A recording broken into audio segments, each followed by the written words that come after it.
ఈరోజు అయితే నేను మా అత్తగారి ఇంటికి పోతున్నాను. అదండి డిక్కీలు అయితే ఫుల్ సర్దేసిన చూడండి, వెనక డిక్కీ ఫుల్ అయిపోయింది లగేజ్ మొత్తము. వెనక వచ్చి మా అమ్మ మా ఖుషిని ఎదురుపోతుంది, ఇప్పుడు దాకా మేల్కొని ఉండింది. మా తమ్ముడు హర్ష, మా ఆయన, మా నాన్న, ఇంకొక తమ్ముడు అయితే బైక్లో అయితే వస్తున్నాడు.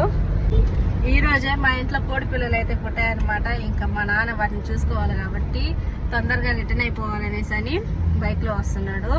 నవ్య అయితే ఇంకా రాలేదు, మా ఆయన తొడుకొని రాలేదు. ఇప్పుడు నవ్య ఎక్స్ప్రెషన్స్ చూడాలా. నేను పోతున్నానంటే చాలా హ్యాపీగా ఫీల్ అవుతుంది నవ్య. హర్ష హాయ్ చెప్పు. మా హర్ష గారు ఏదో షాక్ లో ఉన్నాడు.